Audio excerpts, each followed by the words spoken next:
আকিকা মোবারক রাহা মামুনি। তো আজকে আমাদের রাহা মামুনির আকিকা ছিল। তো ওইটার উপলক্ষে আজকে অনেক আয়োজন করা হয়েছে। তার মধ্যে তার আম্মু একটা ইউনিক কেক বানিয়েছে, যে আকিকা মোবারক কেক, যেটা একদমই ইউনিক, আমি প্রথম দেখেছি।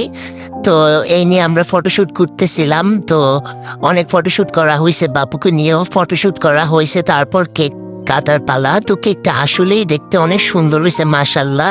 একদম ইউনিক একটা থিম। তো আমাদের কেক কাটাকাটি হয়ে গেছে, এখন আমি ওর একটু কেক খাওয়াই দিতেছি, যে একটু খাও কেক। তো ও অনেক দুষ্টামি করতেছে।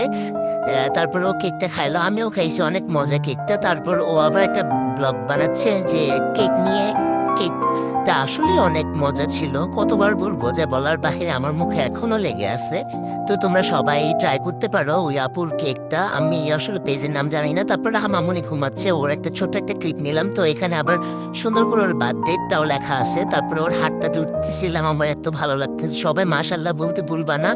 তো আমাদের মামুনিটা আস্তে আস্তে বড় হয়ে যাবে। তারপরে ও রাহা মামুনির আকিকার ছাগল দিয়ে আন্টি অনেক মজা করে তেহেরি রান্না করছিল, অনেক মজা হয়েছিল, যা বলার বাহিরে, খুবই মজা হয়েছিল। আমি তো একদম ভরপেট খাইছি। খাওয়ার পর অনেক গল্প গুজব করে তারপরে এখন সন্ধ্যা হয়ে যাচ্ছে, তো বাসে যাওয়ার পালা। আজকে এই পর্যন্ত।